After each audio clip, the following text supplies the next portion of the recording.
तो hello friends, welcome back to study zone GS के। दोस्तों, हम लोग बिल्डिंग कंस्ट्रक्शन का स्टडी कर रहे हैं, जिसका चैप्टर नंबर सेकंड का आज सेकंड लेक्चर होने वाला है। इसके पहले हम लोगों ने इस चैप्टर के फर्स्ट लेक्चर को कवर कर लिया था, जिसमें हम लोगों ने दो टॉपिक को कवर किया था। पहला टॉपिक हमारा था जिसमें से फाउंडेशन यानी कि न्यू, और सेकेंड टॉपिक था हमारा न्यू के प्रकार यानी कि टाइप्स ऑफ फाउंडेशन। चूँकि आपका मोस्ट इम्पोर्टेंट टॉपिक था और फर्स्ट लेक्चर में हम लोगों ने इस पे चर्चा किए थे कि इस टॉपिक में ओवरऑल कितने टॉपिक हैं इस चैप्टर में, और कौन सा टॉपिक आपके एग्ज़ाम के पॉइंट ऑफ व्यू से मोस्ट इम्पोर्टेंट टॉपिक है, ठीक है, जहाँ से आपके क्वेश्चन आपके एग्ज़ाम में बनने के चांसेस हैं। तो इस वीडियो में हम लोग पढ़ने वाले हैं टॉपिक नंबर 3 से, जिसका नाम है शैलो फाउंडेशन यानी कि उथली नींव, ठीक है। वहाँ से स्टार्ट करेंगे। और जैसा कि ये भी आपका एक मोस्ट इम्पोर्टेंट टॉपिक था, आपको फर्स्ट लेक्चर में बताया गया है। तो ओवरऑल इसमें 10 टॉपिक थे, तो आपको एक बार मैं टॉपिक फिर से दिखा देना चाहता हूँ। पहला टॉपिक आपको आपके स्क्रीन पर दिख रहा होगा, न्यू। दूसरा टॉपिक है आपका न्यू के प्रकार। और आज जो हम स्टार्ट करने वाले हैं टॉपिक नंबर 3 से यानी कि शैलो फाउंडेशन से। और उसके बाद चौथा टॉपिक है आपका गहरी नींव यानी कि डीप फाउंडेशन। पाँचवा है आपका नींव पर आने वाले भार यानी कि लोड्स ऑन फाउंडेशन। और यानी कि इसके बारे में हम लोग जानेंगे कि किन प्रकार के नींव पे भार आते हैं, किस प्रकार के वायु भार आता है, बर्फ भार आता है, चल भार सबको जानेंगे हम लोग, सब कुछ जानेंगे इसमें 5 टॉपिक में। छठवां टॉपिक है आपका भी एक मोस्ट इंपॉर्टेंट टॉपिक है, नींव का उद्देश्य कार्य भी आपका मोस्ट इंपॉर्टेंट टॉपिक है, ठीक है। तो ओवरऑल हम लोगों ने 10 टॉपिक को देखे थे और इस वीडियो में हम लोग स्टार्ट करने वाले हैं टॉपिक नंबर 3 से। आप देख सकते हैं एक बार पूरे टॉपिक को। मृदा की भार वहन क्षमता आधार है, जो चीज़ें आपके कभी कभी एग्जाम में आउट ऑफ सिलेबस पूछता है तो उस पर भी जिक्र किया जाएगा। जैसा कि आपको बताया हूँ, हम लोग भी पॉलिटेक्निक के ही स्टूडेंट हैं। सिविल हमारा 5th सेमेस्टर इस साल यानी 5वां सेमेस्टर है। तो यहाँ पे देख सकते हैं टॉपिक नंबर 3 है, आपके स्क्रीन पर आपको टॉपिक नंबर 3 शो हो रहा होगा, यानी कि शैलो फाउंडेशन। आप वीडियो में टिकोगे तभी कुछ सीखोगे, ठीक है। क्योंकि आप नींव देखो, उथली नींव के बारे में जैसे कि एक बार पढ़ लोगे, नींव के बारे में पढ़ लोगे, नींव भी देखे हो, नींव भी जानते हो, ठीक है, प्रकार भी देख लो। लेकिन क्या है, पढ़ना इसलिए है, समझना इसलिए कुछ शब्दों के लिए, क्योंकि कभी कभी एग्जाम में जब लिखा जाता है तो शब्द वहाँ पे कम पड़ जाते हैं। तो एक बार जब आप पढ़े रहोगे तो शब्द आपके दिमाग में गूंजेंगे, तो वहाँ पे आप जब एग्जाम में लिखोगे तो शब्द आपको, ठीक है, याद आएंगे। और थोड़ा थोड़ा करके इसलिए पढ़ाया जा रहा है, थोड़ा थोड़ा करके पढ़ोगे, आपका एग्जाम काफ़ी भी दूर है तो ईजिली आप इसको कवर कर। तो सिंपल यही है कि आपको थोड़ा थोड़ा करके पढ़ना और चीज़ों को समझना है, ठीक है। तो चलिए देखते हैं न्यू को, ठीक है। अभी आपको जो जब बताया जाएगा, जो बोला जाएगा, उसी को आपको लिखना है। जैसा कि हम लोग फर्स्ट लेक्चर में न्यू जो हमारा था, इसके डेफिनेशन को देख लिए थे। यहाँ पर भी एक बार डेफिनेशन का चर्चा कर लिया जाता है, उसके बाद इसके जो प्रकार हैं उनको समझा जाएगा 1 बाय 1 करके। आपका एक मोस्ट इंपॉर्टेंट टॉपिक है आपको, ठीक है। तो इस पर आपको IMP कर लेना चाहिए, यानी कि मोस्ट इंपॉर्टेंट इसको बना लीजिएगा, ठीक है। चलिए देखिए, लिखा है इस यहाँ पे, जब नींव की गहराई, ठीक है, उसकी चौड़ाई के बराबर या उससे कम होती है, ठीक है। जब नींव की गहराई उसके चौड़ाई के बराबर या उससे कम होती है तो उसे कौन सा नींव कहते हैं? उसे उथली नींव कहते हैं, ठीक है। इस नींव का निर्माण उन जगहों पर किया जाता है जहाँ की मृदा की धारण क्षमता क्या होती है? अधिक होती है, ठीक है। दोस्तों, अधिक दिख नहीं रहा, मैं भी आपको दिखा दूंगा। उथली नींव में इसका मतलब पता है, मतलब इसका निर्माण कहाँ पे किया जाता है? जहाँ पे मृदा जो मिट्टी होती है उसकी धारण क्षमता, जो क्षमता होती है, कैपेसिटी जो होती है उसकी कम होती है, वहाँ पे हम लोग उथली नींव यानी कि शैलो फाउंडेशन का निर्माण करते हैं।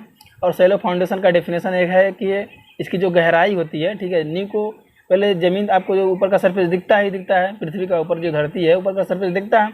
नींव को बनाने के लिए, निर्माण करने के लिए, ठीक है, उसके बाद क्या किया था, उसके नीचे कुछ गहराई तक खोदी जाती है ना।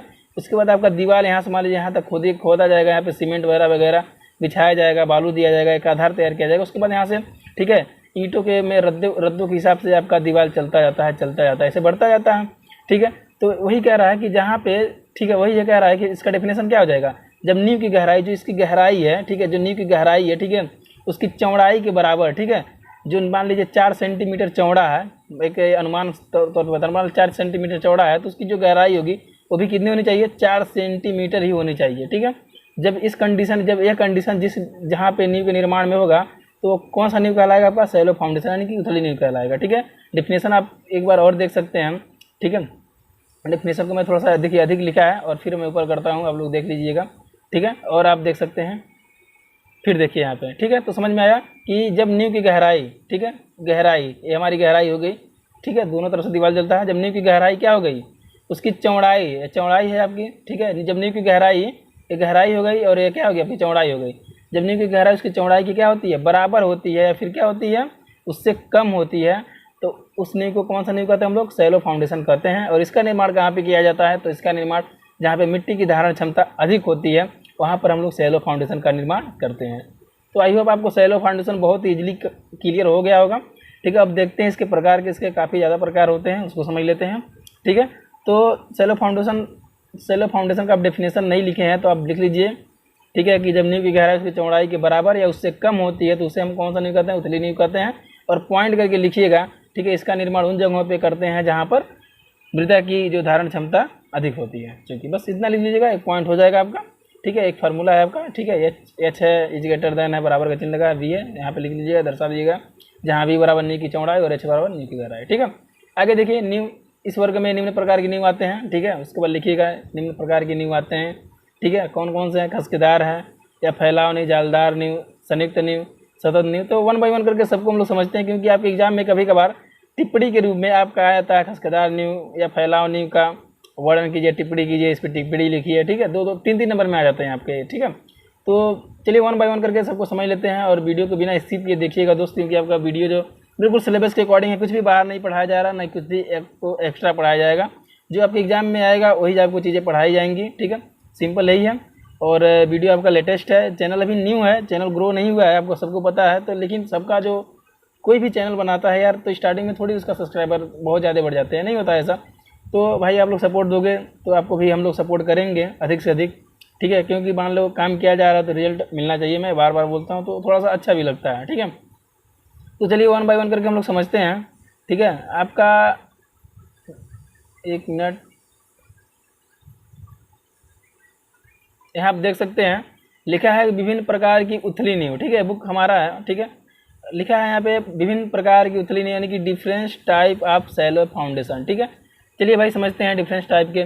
लिखा है खसकेदार या फैलावनी, पहला आपका था विभिन्न प्रकार में खसकेदार या फैलावनी, स्प्लिट फाउंडेशन जिसे इंग्लिश में बोला जाता है। ठीक है, आपको नाम दोनों याद रखना है भाई, खसकेदार नींव या फैलावनी। बार बार आपको बोलता है, क्योंकि आपके एग्जाम में फैलावनी भी पूछ सकता है, फैलावनी किसे कहते हैं, खसकेदार भी पूछ सकता है, खसकेदार नींव किसे कहते हैं। फिर आपके एग्जाम में भी पूछ सकता है कि स्प्लिट फाउंडेशन किसे कहते हैं। ठीक है, यानी कि इंग्लिश भी आता है तो टेक्निकल टर्म अधिक से अधिक यूज किए जाते हैं, तो आपको हर टर्म याद रखना है। ठीक है, एक याद करेंगे तो आपके एग्जाम में दूसरा वर्ड आ जाएगा, तो चीज़ वही रहेगी लेकिन आप समझ नहीं पाएंगे और आंसर की जगह कुछ और लिख कर आ जाएंगे। ठीक है, तो यहाँ पर देखिए, इसको समझते हैं कि खसकेदार या फैलावनी किसे क्या होता है और किसे कहते हैं, कहाँ पे इसका यूज होता है, सारी बातों को समझ लेते हैं। यहाँ पे लिखा है साधारण भवनों या हल्की संरचनाओं में प्रायः इस नींव का ज़्यादा निर्माण किया जाता है। किस नींव का, साधारण भवनों, यानी कि समझ रहे हैं, सिंपल भवनों, यानी कि कोई बहुत बड़ा मंजिला नहीं है। ठीक है, साधारण भवन है जिसमें आम आदमी निवास करता है। ठीक है, उस प्रकार का भवनों और हल्की संरचनाओं, समझ रहे हैं ना, यानी हल्की कंस्ट्रक्शन कैसा है, हल्का है आपका। ठीक है, उस पर ज़्यादा लोड नहीं आ रहा है। ठीक है, वहाँ पे हम लोग किसका निर्माण करते हैं, खसकेदार या फैलावनी का। ठीक है, वही लिखा है कि साधारण भवनों या हल्की संरचनाओं में प्रायः। ठीक है, लाइट चली गई है, 1 मिनट।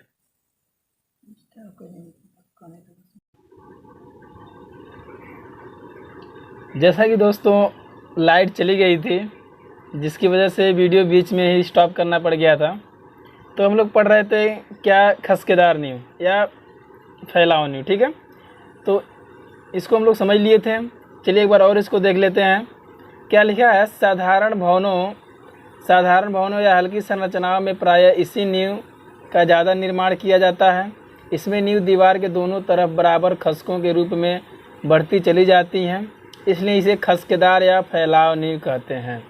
ठीक है, तो आप समझ सकते हैं खसकेदार या फैलाव नींव का निर्माण कहाँ पे किया जाता है, साधारण भवनों और हल्की संरचनाओं में। ठीक है, प्रायः किसका प्रयोग किया जाता है, खसकेदार नींव का। ठीक है, और खसकेदार नींव जो हमारा है वो किसके अंतर्गत आता है, तो आपको शैलो फाउंडेशन याद रखना है। शैलो फाउंडेशन यानी कि उथली नींव के अंतर्गत आता है। ठीक है, इसमें नींव जो होता है दीवार के दोनों तरफ बराबर। ठीक है, 1 मिनट पूरा क्लियरिटी से मैं आपको बता रहा हूँ। देखिए, जो इसमें जो नींव होता है दीवार के दोनों तरफ बराबर खसकों के रूप में बढ़ती चली जाती हैं। ठीक है, दोनों तरफ से, ठीक है, समान रूप से बढ़ती चली जाती हैं, इसलिए इसे खसकेदार या फैलाव नींव कहते हैं। ठीक है, ये आधार या तली पर ज़्यादा चौड़ी होती हैं। प्रायः इसका निर्माण सिल्ट, बालू और मृत्तिका पर ज़्यादा होता है, ठीक है, यानी मृतिका के द्वारा ज़्यादा किया जाता है, ऐसा भी लिख सकते हैं। तो सिंपल आपको इसमें लिखना क्या है, तो सिंपल आप हेडिंग डालोगे, पहला तो आप सेलो फाउंडेशन हेडिंग डालोगे, ठीक है, उसके बाद उसका डेफिनेशन लिख लीजिएगा, उसके बाद ये निम्न प्रकार के होते हैं, ठीक है। प्रकार क्या क्या होता है, अब प्रकार आप लगभग 8 प्रकार के हैं, आप देख सकते हैं। तो आप फर्स्ट प्रकार में डालेंगे खसकेदार या फैलावनी, ठीक है। उसके बाद इसके बारे में आप कुछ लिखेंगे, यानी कि साधारण खसकेदार ने लिखना है, इसका प्रयोग साधारण भवनों या हल्की संरचनाओं में किया जाता है, या फिर इसका निर्माण साधारण भवन या हल्की संरचनाओं में किया जाता है। इसमें नींव दीवार के दोनों तरफ बराबर खसकों के रूप में बढ़ती चली जाती हैं, इसलिए इसे खसकेदार या फैलाव नींव कहते हैं, ठीक है। और एक पॉइंट करके लिख लीजिएगा, जैसे शब्द रहेगा तो पढ़ोगे तो दिक्कत नहीं होगा। ये आधार या तली पर ज़्यादा चौड़ी होती हैं, ठीक है, और इनका निर्माण प्रायः सिल्ट बालू या मृतिका पर ज़्यादा किया जाता है, ठीक है। सिंपल था। और आगे देखिए, अगला है हमारा जालदार नींव। जालदार नींव ग्रिलेज फाउंडेशन जिसे इंग्लिश में बोला जाता है। आपको इंग्लिश टर्म भी आपको याद रखना है दोस्तों, ग्रिलेज फाउंडेशन आप इसको याद रखिएगा, ठीक है। आपका हिंदी में भी आकर ऐसे लिख सकता है कि ग्रिलेज फाउंडेशन किसे कहते हैं, ठीक है, हिंदी में ऐसे लिख देगा आपका ग्रिलेज फाउंडेशन। अच्छा से लिखा नहीं पा रहा, आप लिख समझ जाइएगा, ठीक है। ग्रिलेज फाउंडेशन किसे कहते हैं, तो आपको इंग्लिश टर्म और ये हिंदी टर्म दोनों आपको याद रखना है। आगे देखिए, आगे लिखा है कि जब मृदा की धारण क्षमता कम हो, ठीक है, कम हो और अधिक संकेंद्रित भार आ रहा हो, ठीक है, हो और नींव की गहराई बढ़ाना संभव न हो, तो वहाँ पर जालदार यानी कि ग्रिलेज नींव बनाई जाती है। समझ पा रहे हो, ग्रिलेज नींव कहाँ पे बनाई जाती है, जब मृदा की धारण क्षमता क्या हो, मृदा की जो क्षमता हो, कैपेसिटी हो, कम हो, ठीक है, और अधिक से भार आ रहा हो, ठीक है, संकेंद्रित भार अधिक आ रहा हो, ठीक है, और नींव गहराई की, ठीक है, और नींव की गहराई बढ़ाना संभव न हो, यानी कि नींव अधिक गहरा नहीं बढ़ा सकते हो, वहाँ पर हम लोग जालदार या ग्रिलेज नींव का निर्माण करते हैं। तो आपका जालदार या ग्रिलेज नींव एक काफ़ी अहम भूमिका निभाता है नींव में, ठीक है। तो इसको आप सिंपल समझ लीजिएगा। आगे लिखा है, इनका निर्माण बहुतायत यात्री शेड मिलों की कैंचियों के स्तंभों के लिए किया जाता है, ठीक है। इन्हें प्रायः खंभों, स्तंभों, इस्पात के प्रस्तंभों, जिन्हें, ठीक है, क्या है, स्टैनिकोस कहते हैं, के नीचे बनाया जाता है। सिंपल है, ठीक है। तो आप क्या लिखोगे, आप सिंपल इसमें लिख लोगे जालदार नींव, पहला तो हेडिंग डालोगे, ठीक है, और इसमें आप डाल लीजिएगा कि ग्रिलेज नींव फाउंडेशन, आप इंग्लिश साथ साथ लिखोगे। तो लिखना है इसमें कि जब मृदा की धारण क्षमता कम हो, ठीक है, मृदा की धारण क्षमता क्या हो, कम हो, अधिक संकेंद्रित भार आ रहा हो, तो वहाँ पर हम लोग, ठीक है, किसका निर्माण करते हैं, ग्रिलेज नींव का निर्माण करते हैं। यानी कि जहाँ पे ऐसे लिखो, पूरा लिखो, कुछ काटने वाली जरूरत नहीं है। जब मृदा की धारण क्षमता कम हो, अधिक संकेंद्रित भार आ रहा हो और नींव की गहराई बढ़ाना संभव न हो, तो वहाँ पर जालदार नींव बनाई जाती है या जालदार नींव का निर्माण किया जाता है। तो आई होप, आशा करता हूँ आपको सेलो फाउंडेशन के अंतर्गत जो नींव पढ़ाया जा रहा है आपको समझ में आ रहा होगा, ठीक है। पहले तो आपका सेलो फाउंडेशन जो था, जिसकी गहराई जो होती है, ठीक है, सेलो फाउंडेशन की गहराई उसकी चौड़ाई के बराबर या कम होती है, तो उसे हम लोग सेलो फाउंडेशन कहते हैं। निम्न प्रकार के होते थे, ठीक है, आप लोग देखे भी हो। तो अब खसकेदार नींव पहला था, इसको हम लोग समझे हैं, ठीक है। तो ये कहाँ पे प्रयोग, इसका निर्माण किया जाता है, हल्के भवनों के लिए, साधारण भवनों के लिए इसका निर्माण किया जाता है, ठीक है। दोनों तरफ खसकों में बढ़ती चली जाती है, इतना आपको सिंपल पौधिक में याद रखना है। जालदार नींव का निर्माण वहाँ पे जहाँ पे मृदा की धारण क्षमता कम होती है, ठीक है, जहाँ पे नींव की जो गहराई होती है बढ़ाना संभव नहीं होता है, वहाँ पे हम लोग जालदार नींव का निर्माण करते हैं। सिंपल था, ठीक है। आगे देखिए, आगे हम लोग समझते हैं, 1 बाय 1 करके सबको समझेंगे। और ये हमारा था, दूसरा था जालदार था, और तीसरा आपका संयुक्त फूटिंग नींव, ठीक है। इसको समझ लीजिए भाई, संयुक्त फूटिंग नींव क्या होता है, इसको समझ लेते हैं। तो जैसा कि आपके स्क्रीन पर आपको दिख रहा होगा, टॉपिक 3 है, 3 का ये पॉइंट नंबर 3 है, संयुक्त फूटिंग नींव, ठीक है, यानी कि जिसे इंग्लिश में कॉम्बाइंड फूटिंग फाउंडेशन बोला जाता है। देखिए क्या लिखा है, जब 2 स्तंभ पास पास आ रहे हों अथवा 2 या 2 से अधिक स्तंभों के लिए एक ही नींव डालनी हो, तो इस प्रकार की नींव डालना अच्छा होता है। किस प्रकार की, संयुक्त फूटिंग नींव। ये आयताकार या समलंबाकार हो सकती हैं। इस प्रकार की नींव के लिए यह आवश्यक हो जाता है कि दोनों स्तंभों का गुरुत्व केंद्र नींव का गुरुत्व एक ही रेखा में रखे जाएं। यदि भीतरी स्तंभ पर अधिक भार आने की संभावना हो तो आयताकार अन्यथा समलंबाकार नींव बनानी चाहिए, ठीक है। कुछ फिगर है, आपको फिगर कुछ दिख रहा होगा, ठीक है। तो सिंपल डेफिनेशन था ये भी आपका संयुक्त फुटिंग नींव का भी। जब दो स्तंभ पास पास आ रहे हैं, यानी कि दो स्तंभ यानी कॉलम यानी कि दीवार, सॉरी कॉलम यानी कि स्तंभ, समझ रहे हैं आप, ठीक है। जब दो स्तंभ, ठीक है, पास पास आ रहे हो अथवा दो या दो से अधिक स्तंभों के लिए एक ही नींव डालनी हो, ठीक है, दोनों के लिए एक ही नींव डालनी हो, तो वहाँ पर हम लोग किस प्रकार की नींव डालते हैं? संयुक्त फुटिंग नींव डालते हैं, ठीक है। आशा करता हूँ आपकी चीज़ें समझ में आ रही होंगी, ठीक है। आगे देखिए, आगे क्या है, आगे लिखा है इसमें कुछ कि इस प्रकार की नींव के लिए आवश्यक होता है कि दोनों स्तंभों का गुरुत्व केंद्र क्या हो, नींव का गुरुत्व एक ही रेखा में रखे जाएं। यदि भीतरी स्तंभ पर अधिक भार आ रहा हो, ठीक है, जो भीतर का स्तंभ है, जो कॉलम है, ठीक है, अंदर का जो कॉलम है आपके कंस्ट्रक्शन का, भवन के जो अंदर का कॉलम है उस पर अधिक भार आ रहा हो, ठीक है, तो संभावना हो तो आयताकार, ठीक है, आयताकार नींव डालना चाहिए, अन्यथा समलंबाकार नींव बनानी चाहिए। यानी संयुक्त फुटिंग की नींव के भी अंतर्गत दो प्रकार से, ठीक है, दो टाइप से नींव बनाए जाते हैं, पहला आयताकार और दूसरा हो जाएगा आपका समलंबाकार, ठीक है।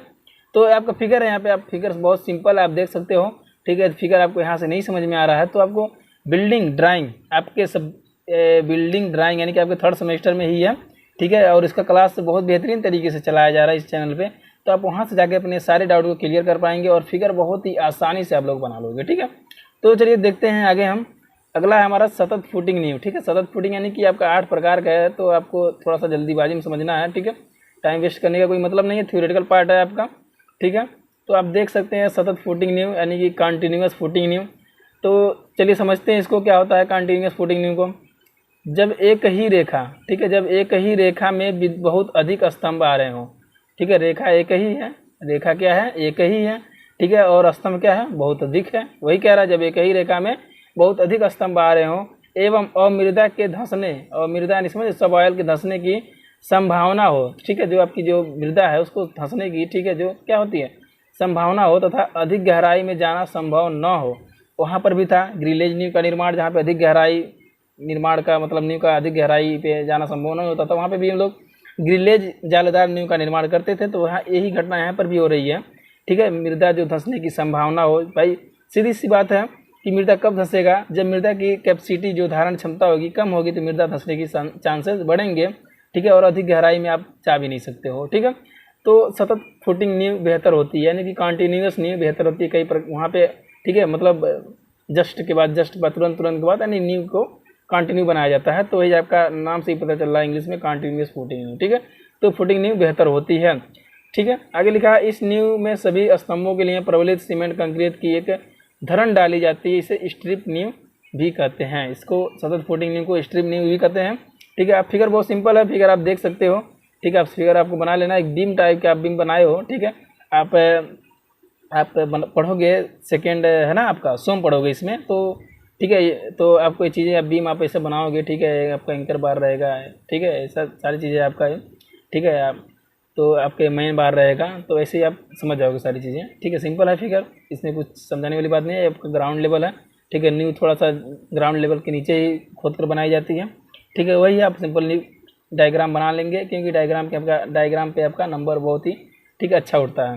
तो डायग्राम आप बिल्कुल नहीं, इजी डायग्राम है, सबको आप समझते चलेंगे और डायग्राम को बनाते चलेंगे, ठीक है। अगला है आपका, तो सतत फुटिंग नींव में लिख लोगे, कुछ लिखवाने और काटने वाली जरूरत नहीं है, लिख लेना कि जब एक ही रेखा में बहुत अधिक स्तंभ आ रहे हो एवं अमृदा के मतलब स्तंभ बहुत काफ़ी आ रहे हैं एक ही रेखा में, ठीक है, कॉलम बहुत अधिक आ रहे हैं और अमृदा के धंसने की संभावना बहुत अधिक हो रही है, मतलब उसकी धारण क्षमता बहुत कम हो रही है, अधिक गहराई में जाना संभव न हो, तो वहाँ पे हम लोग कंटिन्यूअस फुटिंग फाउंडेशन का निर्माण करते हैं।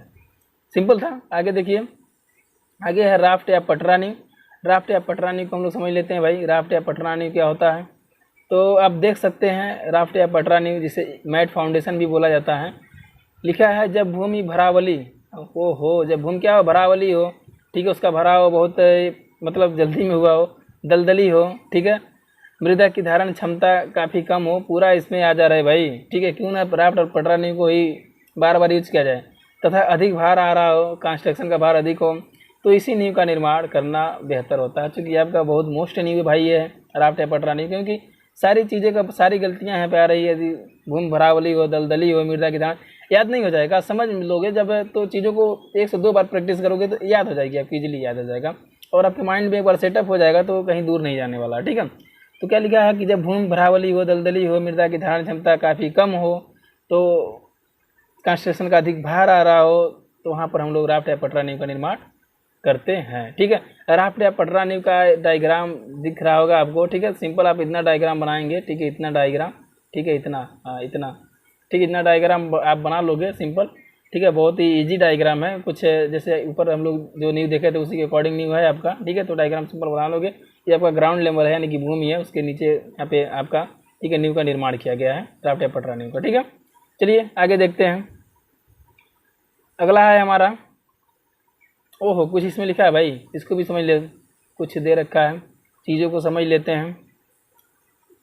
दिया है कि इसे बनाने से पहले पूरे क्षेत्र में उचित गहराई एवं चौड़ाई का गड्ढा खोद लेते हैं। ठीक है, इसको बनाने से पहले क्या कर लिया जाता है, इसको बनाने से पहले उचित गहराई का एक गड्ढा खोद लिया जाता है। सर्वप्रथम तली में 30 सेमी की मोटाई में सीमेंट कंक्रीट बिछाकर आधार तैयार किया जाता है। किसी भी नींव को बनाने के से पहले सीमेंट कंक्रीट बालू वगैरह वगैरह नीचे बिछा करके आधार तैयार किया जाता है। ठीक है, सबके तो वही है लिखा है, उसके कुछ बेसिक चीज़ें हैं, आप लोग इसको समझ लीजिएगा, पढ़ लीजिएगा। मेन टॉपिक हम लोग पढ़ चुके हैं। ठीक है, बाकी आप लोग देख लीजिए। ये आपका थ्योरेटिकल पार्ट है तो थोड़ा जल्दी करना पड़ता है ना। तो अगला है हमारा पैडीदार नींव। पैडीदार नींव को देखते हैं। पैडीदार या कदमचे वाली नींव। ठीक है, स्टेप्ड और बेंचेड फाउंडेशन क्या है, पर्वतीय क्षेत्र जहाँ की मृदा की धारण क्षमता अच्छी होती है एवं ढाल लिए होते हैं। ठीक है, उन जगहों पर लंबाई एवं गहराई में नींव खोदना कठिन होता है। गहराई में भी और लंबाई में नींव खोदना कठिन होता है। कहाँ पे कठिन होता है, पर्वतीय क्षेत्रों में, पहाड़ों वाले इलाकों में। ठीक है, जहाँ पे ढाल होती है, स्लोप होता है अधिक। ठीक है, क्योंकि पहाड़ खाल उच्च वगैरह रहते हैं, समतल नहीं होते हैं। ठीक है, तो वहाँ पर चूँकि नींव की लंबाई और गहराई खोदना बहुत ही कठिन होता है, तो वहाँ पर हम लोग किस नींव का, ठीक है, कठिन होता है तो इसका निर्माण खसकेदार नींव की तरह करते हैं। ठीक है, खसकेदार नींव को फैलाव नींव भी बोला जाता है। ठीक है, तो उसकी भांति किया जाता है पैडीदार या कदमचे वाली नींव का। इसका आप सिंपल नहीं याद कर लोगे कि इस पैडीदार या कदमचे वाली नींव का निर्माण वहाँ पे किया जाता है जहाँ पे पहाड़ी इलाके होते हैं, जहाँ पे ढालें होती हैं। क्योंकि वहाँ पे कैसा होता है, क्योंकि चूँकि वहाँ पे जो नींव को खोदना रहता है, ठीक है, उसकी गहराई और लंबाई अधिक नहीं खोदी जा सकती है, दिक्कतें होती है, कठिनाई होती है, तो इसलिए हम लोग पैडीदार या कदमचे वाली नींव का निर्माण करते हैं। ठीक, आगे लिखा है, आगे देख लीजिए। आगे लिखा है, इसमें दीवार की लंबाई की दिशा में विभिन्न तलों पर रखा जाता है। ठीक है, जिससे सामने से देखने पर कदमचे की तरह दिखती है। छोड़ो यार, ये सब बकवास है। ठीक है, आगे देखो यहाँ पे आपको डायग्राम दिख रहा होगा। डायग्राम आपका काफ़ी सिंपल है यार, सिंपल डायग्राम है। आपको सिंपल 1 से 2 बार प्रैक्टिस करोगे डायग्राम आ जाएगा आपको बनाने। ठीक है, और डायग्राम का आपको बेहद अच्छा खासा नंबर उठता है। ठीक है, मैं बार बार आपको बता रहा हूँ। ठीक है, अगला है हमारा प्रास धरण फुटिंग नींव। ठीक है, प्रास धरण फुटिंग नींव को समझते हैं भाई। प्रास धरण फुटिंग नींव क्या होता है, ठीक है, कैंटिलीवर फुटिंग जिसे बोला जाता है, कैंटिलीवर फुटिंग फाउंडेशन।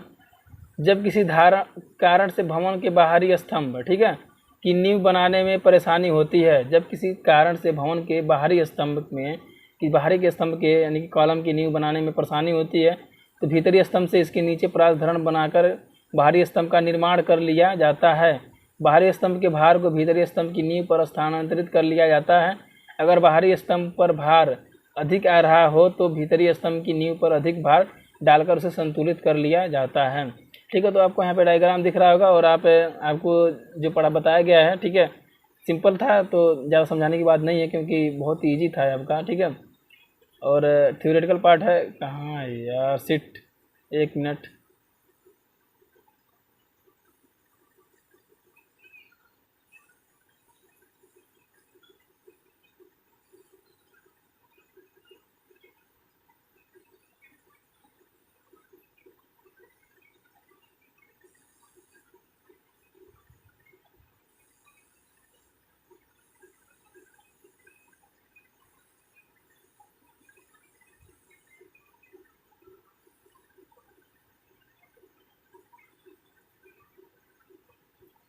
चलिए, लास्ट है हमारा उल्टी डाट नींव। ठीक है, इन्वर्टेड आर्च फाउंडेशन, इसको समझ लेते हैं। उल्टी डाट नींव को लिखा है, इस नींव का निर्माण प्रायः जलीय संरचनाओं जैसे पुलों, नदियों, तली आदि जहाँ मृदा के कटने की संभावना होती है किया जाता है। ठीक है, इन्हें पटरा नींव की तरह पूरे क्षेत्र में डाला जाता है। एक मिनट डाला जाता है। इसमें दीवारों को नीचे धरण की जगह पर उल्टी डाट का निर्माण किया जाता है। उल्टी डाट की वजह से, यार कैसा चल रहा है यार पेन, उल्टी डाट की वजह से नीचे की मृदा का कटाव नहीं हो पाता है तथा भार की ऊपर की तरफ स्थानांतरित हो जाता है। इसे जलग्रस्त क्षेत्रों में जहाँ मृदा की, ठीक है, जहाँ मृदा की धारण क्षमता कम होती है वहाँ पे इसका प्रयोग करते हैं। ठीक है, तो बहुत सिंपल था। उल्टी डाट नींव आप हेडिंग डालोगे और थोड़ा बहुत इसमें 2-4 पॉइंट लिख हो गए।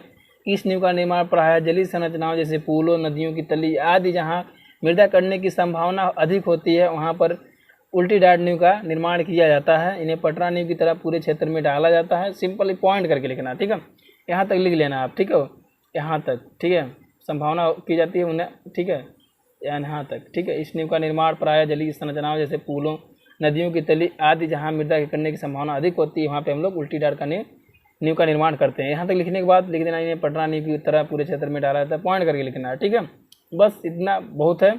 और इस नींव का निर्माण वहाँ पे करते हैं जहाँ पे जलग्रस्तता हो, दलदली हो, ठीक है, वहाँ पे जहाँ पे मृदा की धारण क्षमता कम हो वहाँ पर हम लोग उल्टी डाट नींव का निर्माण करते हैं। तो इस वीडियो में बस इतना ही रखते हैं दोस्तों, और मिलते हैं हम आपसे नेक्स्ट वीडियो में। यदि लेक्चर पसंद आया हो यार तो वीडियो को लाइक कर दो, चैनल को सब्सक्राइब कर